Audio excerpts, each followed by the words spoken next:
Today on Top Gear Rearview, I realized that Jeff and I don't say goodbye at the end of the episode. Bye. Bye. Oh, that's why.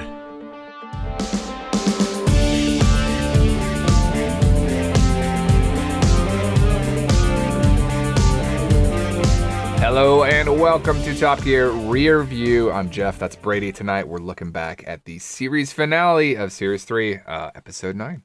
This episode aired on the 28th of December in 2003, and the star in a reasonably priced car was the fantastic Carol Vorderman.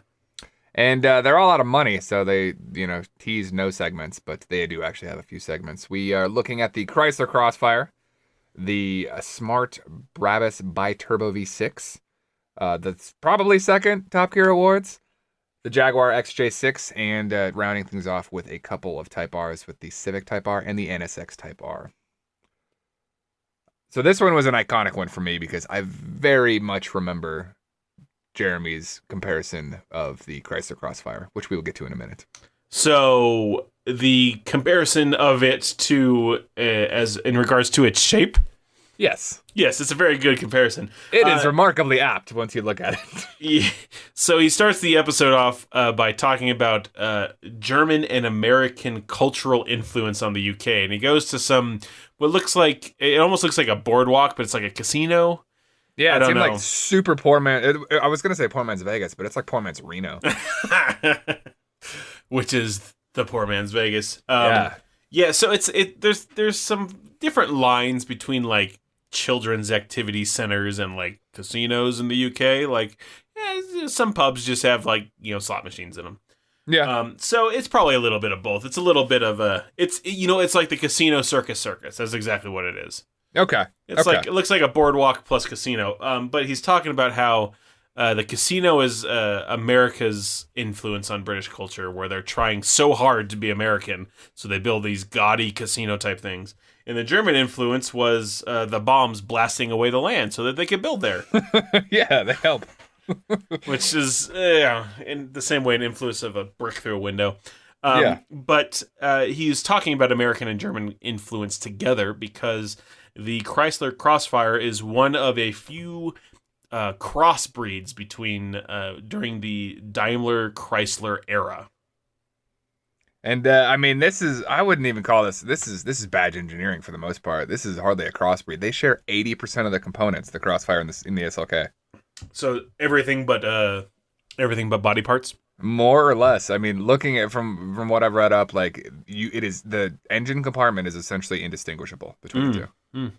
Yeah, I mean, there's a few more. The E-Class frame is what they built the Charger and the Sebring on. Really? Yeah. My buddy, I had a former coworker, a metallurgist, who worked at Chrysler before they laid everyone off, and he got a big old payment, and he went and bought a Sebring. And I'm like, why'd you buy a Sebring? He's like, because I could get it for really cheap, and it's an E-Class. And then after that, he bought a Charger because it's the same reason. It's all an E-Class. You know what he bought after that? An E-Class. What? Okay. Just moving up the ranks. Just of E-Class. Sebring, Charger, and then E-Class is just bad E-Class, slightly less bad E-Class, and then just regular E-Class. But yeah, so there's a few, I kind of view this as the same, but I guess it's a little more inbred. Yeah, it's GM style badge. I remember when this came out. Yeah, and oh my god, I've never liked this car. It's I feel like they did give it kind of some bad start. For some reason, their 0 to 60 time was way off. They said 7.2, and the stated 0 to 60 is 6.4. Yeah, that's pretty bad. We've had a second one of those where it was like almost a half a second faster. It was like 3.8 to 3.5 or 3.3 or something like that. So bad press. Jeremy does make the joke that he knows animals that can go 0 to 60 faster than that. And that actually led me to Google. I was like, I wonder what a Cheeto could do 0 to 60 in 3 seconds. 3 seconds. That is so fast. I did the exact same thing. I'm like, there's animals faster than that? Which ones? Is a cheetah faster than that to 60? Oh, wow. A cheetah's faster than almost everything to 60. A cheetah's like Tesla fast to 60. Yeah, there's a few other things. I think I saw, there was another animal, a greyhound. A greyhound dog can run like 60 miles an hour. It's faster to 60. A greyhound dog goes 0 to top speed in 5 seconds. That is insane. Oh yeah, I just I can't imagine the kind of acceleration on that. But all right. Yeah. Well, I mean, the 3-second car, you can go find one of those. Do you know Peregrine Falcon can go 242 miles an hour? Yeah, in a dive. I mean, it's not running. That's Can you 242? Can you imagine a bird running along the ground at 242? You know how they do that little 2-footed hop thing? Yeah. Just like... like Veyron fast, just cruising. Oh, that is really fast. I mean, they kill their prey by just running into it, going way fast. I gotta imagine the bone structure to support like an impact at that speed has to be pretty impressive. They hit some small birds too, so it's not like they're running into a concrete wall or anything like that. But yeah, I have to imagine. They also have like specially developed nostrils. I did a whole report on peregrine falcons. We actually got to go up to the Air Force Academy. This is in high school. We got to go up to the Air Force Academy where their college mascot is the falcon, and we got to go to their falconry center, and it was sweet. Nice. Yeah. Well, back on topic. No, not on topic. Black marlins can go 80 miles an hour in the water. That's obscene. That's insane. That's faster than a cheetah. Cheetah's like 75, right? Yeah, and that's in water. That's obscene. That's too fast. Okay, sorry. Now we can get back on topic. Well, we're going to stay on dogs, Jeff. Yeah. Because we're going to give them the comparison of what Jeremy said this car looks like from the back end. I've been trying to think what it is that this shape reminds me of, and last night it came to me. You know when a dog's doing its number twos, that kind of arched back thing? That's what it is. It is. Ugh. And it's just such a good comparison. Looks like dog. It looks like a dog shitting, and it's absolutely perfectly apt. You look at it and you're like, oh my God, there's the legs right there. It just hunched over. The front end is practically just staring at your eyes. Like, you know how dogs poop and they just look right at you? Look at you. Oh. Yeah, it's pretty bad. The styling on this has some bad cues. The back end is so big, but the trunk is so small. Like, what were they doing? The SL is way better than this. It's so much more, like efficient and usable. Yeah, they went off the deep end on the styling. It's like because they only had one thing to change, they said, we're really changing it. Yeah, we're going to ruin it all the way.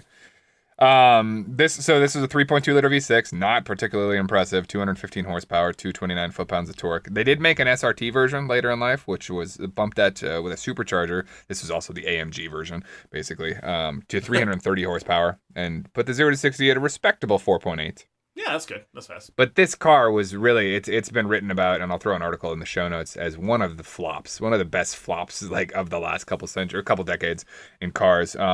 These sold terribly. They sold the rest, like when they were ending them, they sold these on overstock.com and on eBay. Like new cars just to try to get rid of them.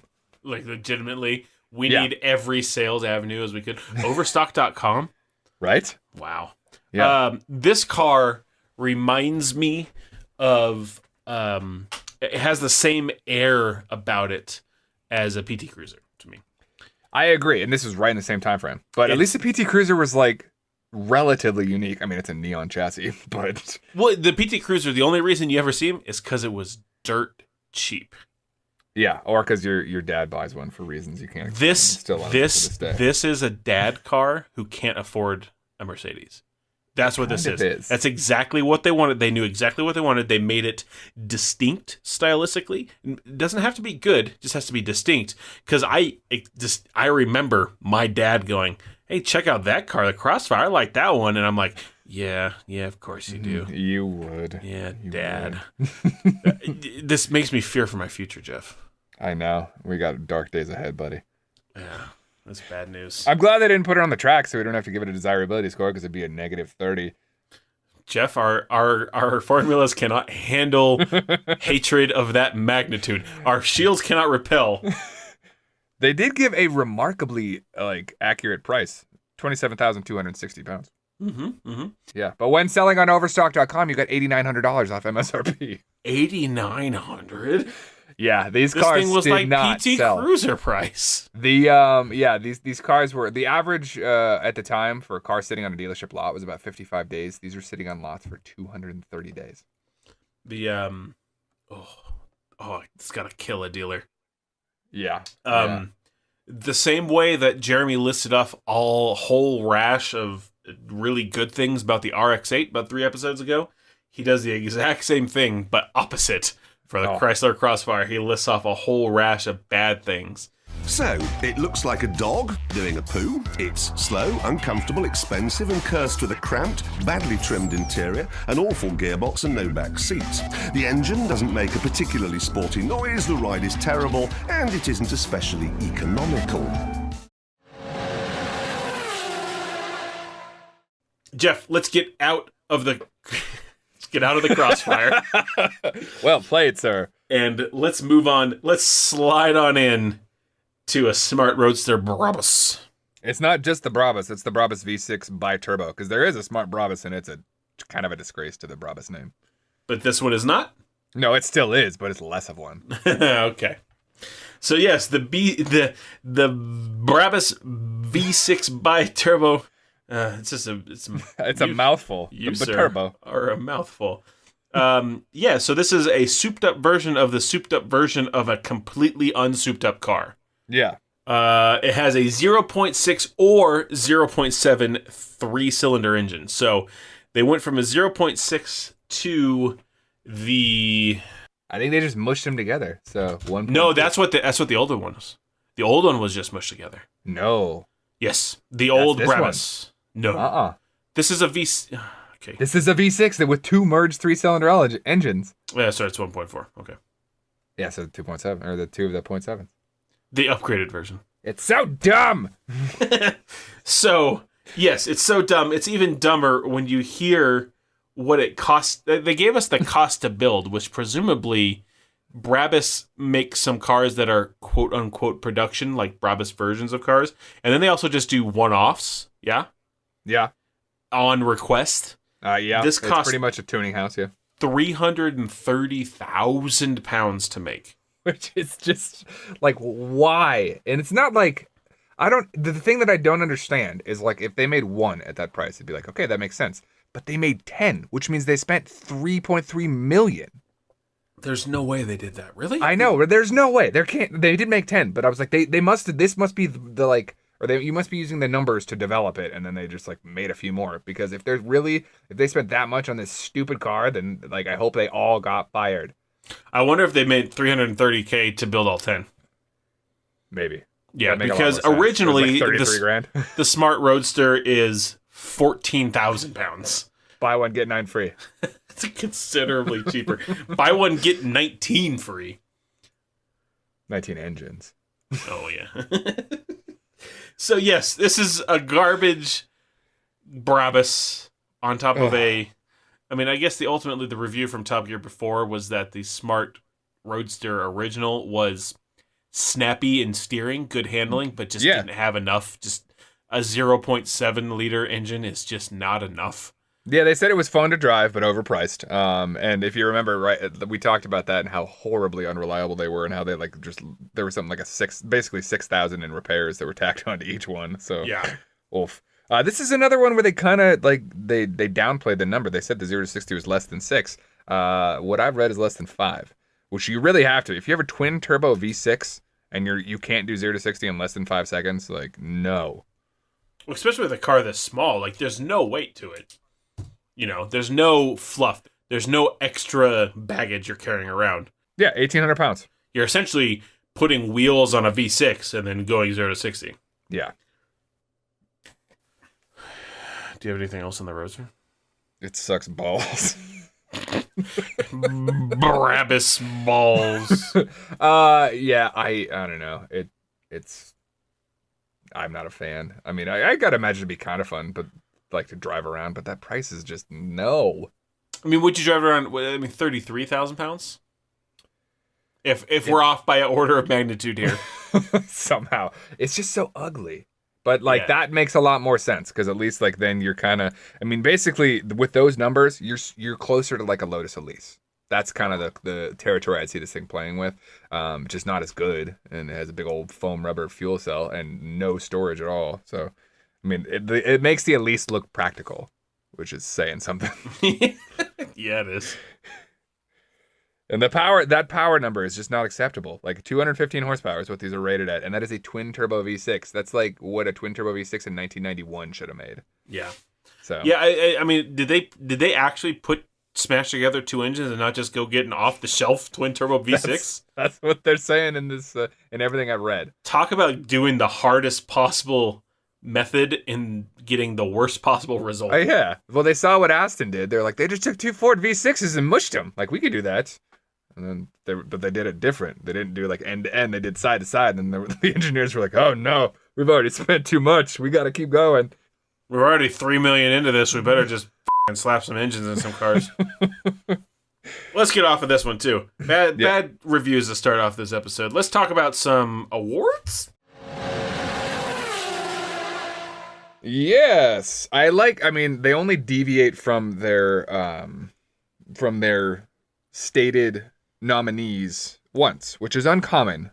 It's also a breath of fresh air. I hate it when they just say it could be the Ford F-150 or the Chevy Silverado, but the best truck really is the Subaru Brat. It's like, that wasn't a nominee. That's not how this works. It's not how any of this works. But yes, I agree. Jeff. Yeah. So they started things off with the big one, Car of the Year. Yeah, they really, I mean, I guess they kind of try to roll that back a little bit later on, but the nominees, Jeff, are the Rolls-Royce Phantom, the Volvo XC90, and the Mazda RX-8, which I feel like is a great spread. It's a remarkable range. Like, that is, that you get all segments of humanity with that. If you threw in the European Car of the Year, the Fiat Panda, you'd get everybody. Or like an F-150. Yeah. Yeah, so the winner on that one, unsurprisingly, was the Rolls-Royce Phantom. Yeah, it was the German one, the Rolls-Royce Phantom. Yeah, it really was. They did actually say that too, the British-German one. This will be interesting. Which one of these would you take? Like, not saying money not an option, you have to take into account the cost. Because obviously you would take the Phantom if money was not an option. But, price per money, which one of those would you take? Can I say the Panda? No. I'll say XC90. Yeah, I would say the XC90 too. I'd rather have one of those over the RX-8. I think so, yeah. The RX-8, given at this time, this was a garbage RX-8. If it was a later RX-8, maybe. But the XC90 is just a good car. Good car. Yeah. Great. Just a good car. Yeah. All right. Yeah. You do the next one. All right, so this was the dullest Grand Prix driver, and it was basically, I think it was based on after race interviews and whatnot. Kimi Räikkönen was one. He's an interesting guy. Michael Schumacher, and then David Coulthard. Coulthard. Coulthard. It's got a D at the end, but you don't. It's pronounced mostly French except for the end. Then you just say the D. It doesn't matter. He owns a 280 SL, but that's a different story. Winner was Kimi. Kimi. It's interesting. He comes on later on when they start doing the F1 drivers in the reasonably priced car. And they commend him, and they have a good laugh about all of his interview responses that he has. Kimi is by far and away my favorite F1 driver. He's hilarious. He's deadpan, and he's good. I love him. Just recently, I think he had something. He had an Instagram post that showed up on Reddit, and it was really funny, where he was like complimenting a city by just saying like "good city" with a picture of the skyline in his face. Good city. If you want to have a laugh, look up a video of Kimi saying the word badminton. Kimi's Finnish, if you don't know who Kimi Räikkönen is. But the way he says badminton, he pronounces every letter, but also with a Finnish accent. It's fantastic. If you can, we'll see. I'll throw it up in the show notes. I'm sure you can find. It was actually, he said it multiple times in the Top Gear interview later on. So that's how I know it, is because of that. All right. Finnish accents are some of my favorite. I almost love everything about Finland, but Finnish accents are some of my favorite. Yeah, I get that. It's because it's different from everything. It's not Russian. It's not quite Scandinavian. It's just different. Just its own thing. Mm-hmm. So what's next? Ugliest car? Ugliest car of the year. What do you got, Brady? All right. So a bunch of cars I'd never seen or know very much about, but the Daewoo Takuma. Yeah, I was like, Tacoma? No, nope, Takuma. Okay. The Hyundai Matrix. The Toyota Matrix? Nope. Matrix. The Hyundai Matrix. The Mercedes Vaneo. Vaneo. And then the this was where they deviated, right? Completely, yeah. Yep. So those were the 3 nominees. And the winner was Jeremy stamping his foot down and making an executive decision to say all BMWs was the ugliest car of the year. Yeah, this is, I was surprised he didn't go for the 5 Series. He said he narrowed out to the X3, which he was like, it's like an X5 if you want less power and less off-road ability in the same size. Yep, exactly. It says it's smaller, but it's really not. Yeah. You should look up, Jeff, did you see the picture of the Hyundai Matrix? I feel like I may have. Just they showed a picture of it in the episode. But go take a look at it. We talked a few weeks ago about a window. The window lines matching up with the driver door window lines. Yeah. This thing is just not even trying. Designers just saying, "F it, we're mostly done." It's not even just the back window; it's also the front somehow. All of the lines are messed up. It's got 2 belt lines. That's what's happening. Yeah. It's got the belt line that runs all the way across the top of the hood and like really kind of circles it. And then they were just like, "No, we have this other thing down here, so let's put the windows here." We gotta use these. We gotta use these other doors. Or maybe they're like, "Oh no, we ran out of room for mirrors." So yeah, no, it's really interesting window line there. I've started looking at that more since we looked at that last car. Which one? Oh, look at the fender line too. Oh, the front fender line is bugging me. It's bad, dude. All the lines are bad, which is why it's on we got this an list of arc, ugliest but then we're gonna cars. put an angle in too. Oh, this is an interesting one. This irks me. Oh, it's real bad. It's bad. Oh, that front. Oh my god, that front. You're talking about the wheel well. Yeah, that's what I meant. That's just the worst. I know. It's like they drew it from both sides, and then we're like, oh, They don't meet. We need to redraw this. What's that going to take you? Like 5 minutes? Yeah, like 5 minutes. We don't have time. We don't have time for that. Stamp it. We just got to make it. Really take a look at the picture of this. If you don't see it in the episode, folks, the picture in the show notes, I'm sure Jeff will put one up. Yeah. It's just awful. Oh, that is like peak early 2000s Hyundai right there. So which of these 4, I guess 3 plus all of the BMWs is the ugliest to you, Jeff? Ooh, that one, I don't think that one, the Matrix is particularly like ugly. It's just, it has the features that are like, that just like grind at you a little bit. I'm taking a look at the Tacoma now. The Tacoma just looks like a generic like hatchback. I gotta kind of agree. I don't hate the X3. I hate the 5 Series. They have brought me around to hating that generation of the 5 Series. I'm gonna get the E60 gen. Despite what I've said about the Matrix, which is just awful, I think by far the ugliest of all of these is the Mercedes Vaneo. All right, let me pull that one real quick to make sure. Just the shape of it. It's like they said, "Hey, you know what are cool? Wedge sports cars. Let's make a people carrier." Doesn't that turn into the A-Class eventually? Maybe. No, because they keep talking about the A-Class. That's true. It's like an A-Class that they like kind of stretched weirdly. I kind of like that. Oh no, that's awful. I can get behind that. That's weird. Yeah, it used the automobile platform from the first gen A-Class. So it's basically an A-Class with it looks like a taller roof and a little longer. Look at where the wheels are in relation to the body. That thing's got a great departure angle. Yeah. Yeah. And approach angle. It's not good bad approach at all. and departure. Sleeper off-roader. All right, let's move on, Jeff. All right. Next up, most fun car of the year? Yeah, most fun car of the year. So we had the 911 GT3, the Renault Clio V6, and the Vauxhall VX220 Turbo. And this one surprised me. Yeah, they chose the Vauxhall VX220 Turbo. Presumably because it was cheaper, and I gotta imagine it's fun to drive. I have to imagine they took the price into account because I think, as self-reported or self-declared by them, even maybe last episode, the Porsche 911 GT3 is the best Porsche ever. It's the best 911. It's best like 911. They got the 911 right after 40 years. Yeah, it's the best 911 after 40 years. I'm like, well, it kind of seems because the 911 is pretty good normally. Yeah, you know, I mean. Maybe it just maybe the Vauxhall is just a hoot, man, just a Hoonigan's dream. Yeah, I mean it's light, it looks very whippable, and yeah, it was something like 25,000 pounds if I remember right. So it was notably cheaper than the GT3. So yeah, that's pretty good. Yeah. I would still choose the GT3, even though I haven't driven any of these, obviously. Yeah. They threw in a little bonus one here, the Enemy of the State, with one nominee and winner, which was Richard Brunstrom, Chief Constable of North Wales. There we go. That's all we have to say about that. Dick Brunstrom. What do we got for the last one there, Brady? We got Surprise of the Year. So the car that surprised them the most. And this was less of an award and more of a segue. But the car that surprised them the most was the Mazda RX-8 or the Vauxhall Signum, which is, I believe, Jeff, the car they drove with broomsticks. Ooh, it might have been. I think it was. Okay. All sorts of seat positions and stuff. Yeah.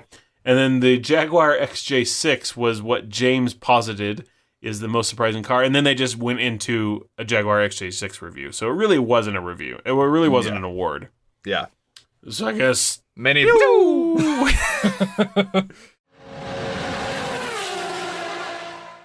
Let's talk about this XJ, but with a worse engine. Yeah. We don't want 4.2 liters or a V12. We want a 3-liter V6. All right, I'm going to start this review off, Jeff, with a little bit of a rant. Is all the time, Top Gear disses on you and me, Americans. Yeah. About having big cars that don't drive very well. And then they also, at the very same time, love the XJ Jag. They love the big car that probably doesn't drive very well. Like the most enormous, unwieldy car ever. Plus, it's ugly as shit. And now it's got a worse engine. Come on, James, get your crap together. Yeah. Yeah, I think that's the thing that irks me the most is their love of Jaguar X types. I'll call them all of them. Mm-hmm.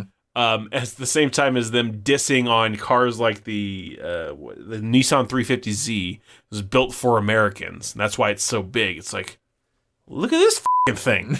This is gigantic. It's enormous. This is like the Cadillac of cars, but bigger.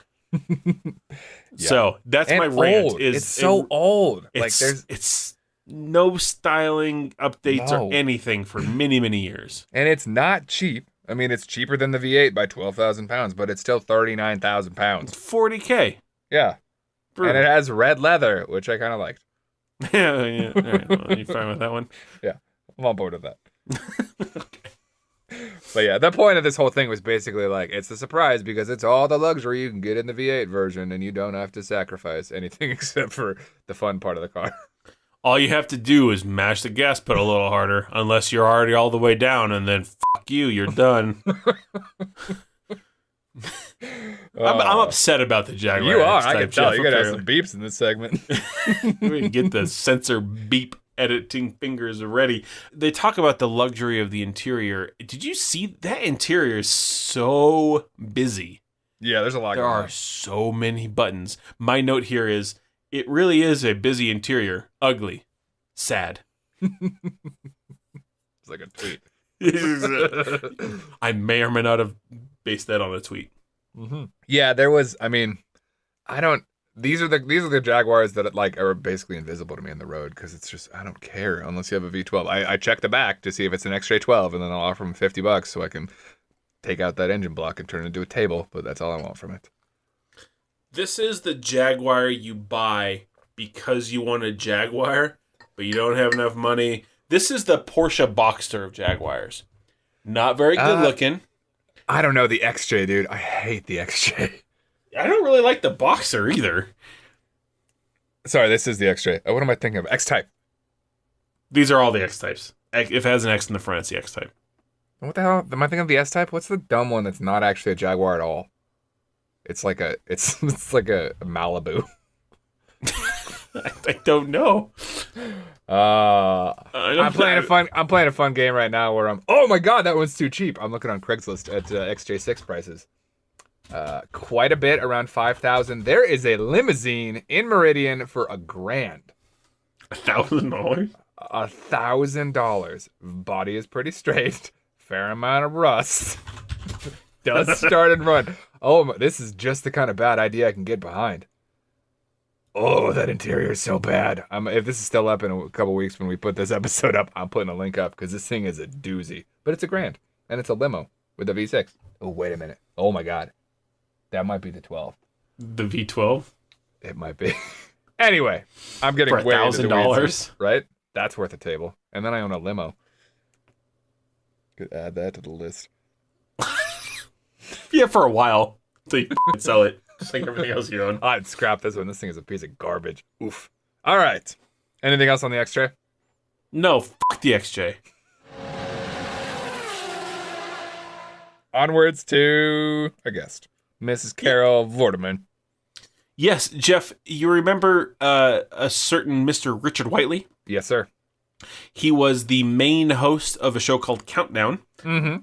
I don't know if I said it at the time, but Countdown is, I definitely said this, it's like the UK's Jeopardy. It's like the quiz, trivia, knowledge kind of bull show. Uh-huh. But it's got the host, 2 guests who are competing against each other, and then what I'll call the Vanna White character, the hot lady who turns the letters. Okay. But on Countdown, the hot lady who turns the letters generally has to be extremely smart. She has to do a lot of complicated arithmetic in their head, on the fly, on television, and also play the Vanna White part, which is nice. Look nice. So that's who Carol Vorderman is. So there's one section of Countdown that stands out to me is where they give them just a set of numbers, like 4 or 5 or 6 numbers. I don't remember how many it is, of varying size. So some that are just ones place or tens place, or some that are like 300, and then they give them a final number that they have to use the normal order of operations and the numbers they've been given to get to. So you get like a 1, a 23, a 6, a 4, and a 105, and you have to get to 735. Okay. And so these brainiacs who are competing have to go and just come up with the order of operations of your original numbers to turn into the final number. Okay. And the point of the game is to get closest, if not hit it. And you're competing to see who gets closest. Nice. But what they do is they say, I think I've got, if the number was 735, they're trying to get, I've got 736. And so they start listing off, they say, 3, all right, times 5. And so she goes 15, and divided by 104. And then she does all this on the fly as they're saying it to her. She's just writing it down and just laying it out. And some of them are not the easiest, off the top of your head. And so it's really a demanding job. I have to say, I was always way more impressed by her. She didn't have to come up with it, but she would just do this math just right off the top of her head and not mess up. I assume they can just retape it if she did mess up. Yeah.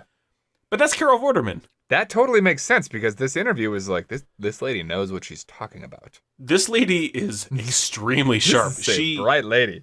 She went to Cambridge. It's interesting. I looked this up and I didn't really see anything. She said she read engineering at Cambridge. I don't know what that means. If maybe someone in the comments on Facebook could tell us what that means, that'd help me out, us dumb Americans. I do not know what it means to read engineering, if that's different from just studying engineering. I think it is, because that's what I'm reading in this article too. She read engineering. I think she's an engineer. Well, we say I studied engineering. Yeah. How is that any different from read engineering? I think that's exactly what it means. It's just, you that's what your they use less letter. Yeah. You were not wrong with singular letter. So she was an engineer from Cambridge who worked as an engineer, and then her mom saw that they're looking for smart, good-looking people to be on the show, and she was on the show for like 18 years or whatever, like 28 years. So what was it, like 84 to 2008? 82 to 2008. 26 years. Yeah, so she's a really smart lady, and nice. It showed for sure. Yeah, no, it's I on the engineer discussion real quick. I like that she was talking about like using that as like a form of salutation. So engineer Kirkwood. Yeah, I liked it. But they got into a supercharger discussion, and she was talking. Oh, I can't remember what she was driving, but she said she was basically they were discussing. She drives Jags now. Yeah, screw type versus roots blower. And their merits, and that was like as in depth as they've gotten on on engine talk with Jeremy. You're starting to get way over Jeremy's head, I believe. She asked Jeremy what the difference between a supercharger and a turbocharger was, and he says, well, they're spelled differently. Yep. Yeah. No, it was an interesting interview. I recommend you check it out. There's not too much to write down and talk about. She's a huge F1 fan. Mm-hmm. She had some interesting car history too. Yeah, she had a Datsun 120Y. You know what that is? No, what's that? It's a Nissan Sunny. That's why they hated it. Oh, okay. Yeah, and then she had a Ford Orion, which is an Escort, which that one I was like, it's not quite as hateable. That one's fine. Drives a bunch of Jags. She's had Jags for 6 years, she said. Mm-hmm. But yeah, she was also not relative. She was a really good driver, too. She could wheel. I mean, she was a Formula One fan, and like a big-time celebrity, I have to imagine she might have gone out and do a track day or two, if not just as a celebrity who is known to know motorsports, maybe as a guest of some of these places, go out and talk or whatever. There's a big thing in the UK called after-dinner talks. It's interesting. Just look that up. But yeah, when she put it around the track, she did really well. Yeah. She it was mildly moist, not wet, not damp, but mildly moist, which is 3 seconds, as we discussed, right? Yep, 3 seconds off of your time to compare it to a dry time. Yep, and she put down a 151. A 151.2. Luckily, they're starting to do the points now. Mm-hmm. I forgot the points on mine, but I mean, for comparison, what was Simon at? He was at a 127.6. He was at a 147.1. Really? That's faster than ever. That's so fast. Simon Cowell went real. I think Simon Cowell pushed it. Yeah. Was it a 147.1? It was a 147.1. Yeah. So she's basically a second off of Cowell. Yeah, because she was a 148.2. Yeah, which is, I think, faster than Kid and JK. Kid and JK. Yeah. So it was a great lap in the mildly moist. Yeah, no, she was all around impressive lady. I did not recognize the name at all when looking at this episode beforehand, but good interview. Yeah, if you ever get a chance, Jeff, it might be worth like 15 to 20 minutes just to check out an episode of Countdown. Yeah, I will take a look. I'm gonna see what I can find, and if I find a good one, I will post it up. I mean, it's like watching a rerun of Jeopardy. It's not the most entertaining thing in the world, but you can check it out. They have, obviously she's not on it now. When I was over in the UK, she wasn't on it. There was some other hot, smart lady on there, just the full package. But it's an interesting thing to see how the show works and how, multifaceted it is compared to America's Jeopardy. All right. That current lady is Rachel Riley. Mm-hmm. Yeah, I think they've been through a few. She was on it for was it 26 years? Yeah. And then they've gone through 4 or 5 since. Yeah. This one looks smart and pretty hot, so. Yeah, well. Good successor.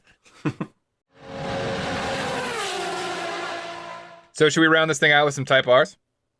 Let's do a couple Type Rs, Jeff. They didn't do much with the Civic, which is kind of a bummer. This is, I don't think a lot of people like this body style. I'm a fan because I like hatchbacks, and this one actually did not come in a non-hatchback. Yeah.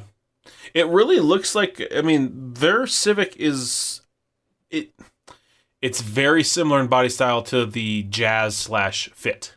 Yeah, we got this not one nearly. This is the EP3. Not nearly as much as our former in sense Civics. We did get this one. This is only like a 3-year run. It was a really quick one. But yeah, this one definitely was like that kind of roundy, hot hatch style. And then they quickly went back to sedan style. Yeah, exactly. Yeah, but this one, I don't know where he got that price. He said it was $16,000, and everything I saw said more than that. But it's a 197 horsepower 2-liter 4-cylinder, 0 to 60 in 6.5, 141. Which isn't great. No, but it's a Civic. Yeah, but it's a Type R. True. The shifter and the dash is still one of my favorite things.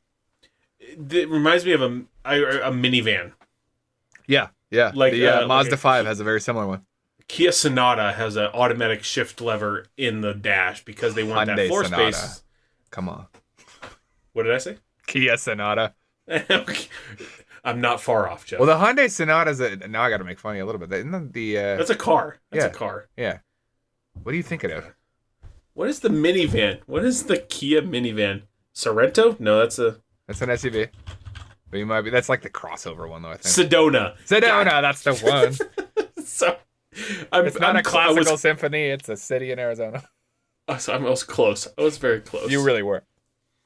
So yeah, know what you're saying though. Right up in the middle. The Honda Element at the time had something very similar. That manual shifter that's just kind of weirdly like bent out of the dash. I know, right? It's weird because I guess they want to save the foot space for another person. Yeah, it doesn't make sense in the Civic. It makes sense in the Element. It makes sense in vans. It doesn't make sense here. No, not at all. But whatever. Probably the same. I don't know. Something. Some sort of value engineering in there. Yeah. But anyway, they transitioned that just to go into. They didn't even put it on the track, but they go into the NSX Type R. Again, you mentioned music recently, and I was paying attention this time, and I was like, "Oh, that's the Who." They were playing "Won't Get Fooled Again." For an episode where they bitch about their budget woes, yeah, they dropped a lot of money on the Who soundtrack for the backing music for this review. I have that note too. It's like they also did some special effects, like some X-ray vision into the car. Did you see that? Where they're like they're dropping some money on this review. I guess it was done well before they ran out of money. yeah, they knocked this one out. That's funny because they obviously played it up like they were selling parts of the set before this to finance the gas for it, and then they come out and do this segment. So and they come out and they have the Who playing, and they have X-ray vision. I mean, it was this particular review and style and stuff was more reminiscent of very recent Top Gear with the special effects and the music and stuff like that. Mm-hmm. So I found that interesting is that they're starting to get a little more artistic and technical both at the same time.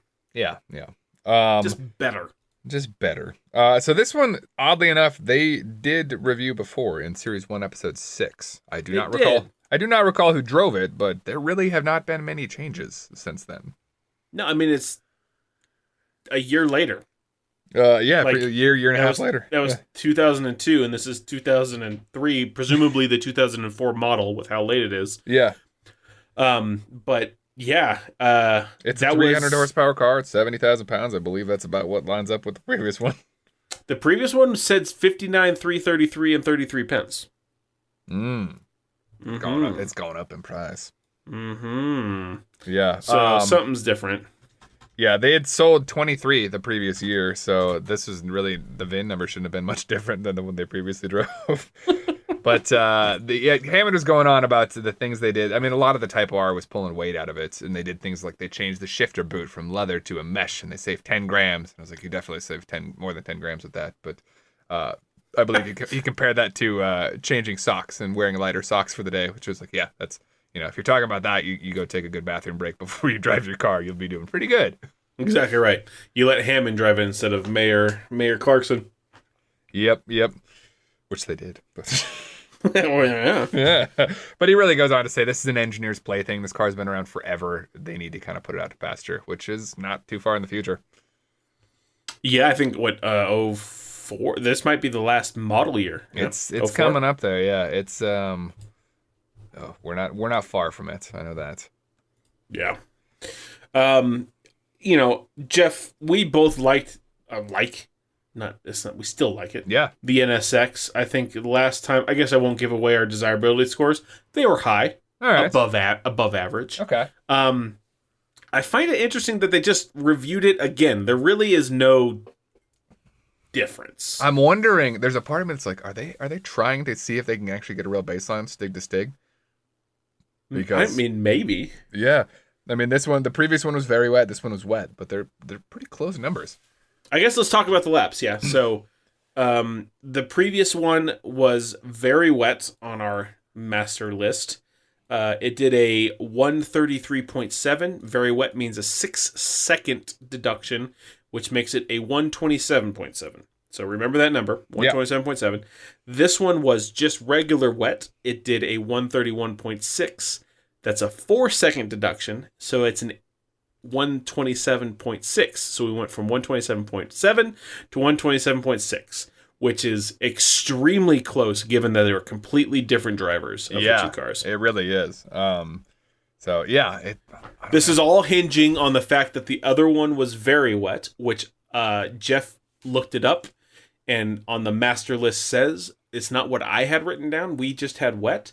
So if it was just wet before, then they're 2 seconds off from each other. Which makes more sense because that's really kind of where they've been running.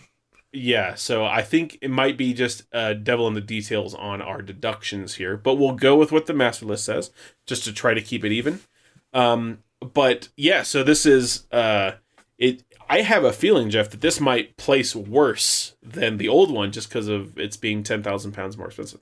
Yeah. There's a part of me that wants to just leave it as is, but we'll go through our motions here. We'll get this thing properly done. So what is your desirability score, Jeff? And I'll tell you what your last one was after. I'm going to say 7. Yours was a 7. Boom! Yep. Consistency. Yep. And I remember talking about this last time, and I have extreme nostalgia with the NSX. Yeah. From a road trip I took with my father, and it going past me at seemingly 1.5 million miles an hour. And so I'm going to say an 8, and that's what I said before. I have the benefit of seeing what the scores were, so I kind of cheated. So given the same scores and effectively the same lap time, this got a 1:10.65. Does it put it right next to the last one? Great score, which is an 8. I guess I need to say new Stig on this one. We have to differentiate it somehow. Yeah. So we'll put new Stig on the name of this one. A 110.65, which puts it 8th overall. The other one was a 111.17, which puts it 6th overall. So the price dropped it down 2 places. Let's see what snuck in between. Mitsubishi Evo 8. So the new Stig 70,000 pound NSX is just behind the Evo 8 and just ahead of the TVR 350C. All right. They did make a comparison when they were kind of wrapping this one up that it's kind of shooting for the same kind of lap time as a 911 the 911 Turbo, the 996 generation, which it was really close because they were both considered wet. This was a 131.5, that was a 131, but then they also said, well, if we're talking about that, we should be comparing it with the 911 GT3, which was notably faster. A 123, 127.2. Very wet. Very wet. Yeah. So, I mean, that kind of makes sense because that's just a lightened version. Really, if you want to get apples to apples, they need a GT2, but that's a discussion for a different day. So not too much more to say about it since we talked about it recently, but still a good car. Yeah, exactly. That, for reference, that GT3 is our fastest lap. Yeah. By far. Yeah. Rocket ship. Well, I think that about wraps us up for this episode, eh? Yeah. If you're enjoying this, please visit iTunes, give us a rating and review. That definitely helps us out. And word of mouth is always good too. If you got somebody you think would enjoy this, maybe send them our way. You can find us on all the major podcast providers. And if you prefer to listen to this on YouTube, Brady keeps those up to date as well. They release the same day, typically Friday mid-morning. I recently found out that one of my former coworkers is listening to the podcast and watching the episodes as the podcast is released, and he's watching them on Amazon. We are in no way affiliated with Amazon, but it is a great place. That's where Jeff and I both watch them. You can find these episodes on Amazon Prime, and Jeff puts that link in the show notes for every episode. Stop by our Facebook page, facebook.com/Top Gear Rearview. You can chat with us. Please let us know what you think the coolest car name was from last episode, as well as this time. If you can come up with an uglier car than either the Mercedes Van EO, which I didn't like, or I guess the BMW 5 Series, which one you didn't like, Jeff? Yeah, I think we'll put that one out there for me, yeah. And you should also check out the show notes. If you listen to the podcast and you don't just give a quick breeze through on the show notes, Jeff puts a lot of good stuff in there. You can see the pictures of the cars we're talking about and a lot of cool links to things outside. It's definitely a resource that you should check out. And that about does it for this week. So wrapping up the series, I guess on that note, we will see everybody back here next week for the premiere of Series 4.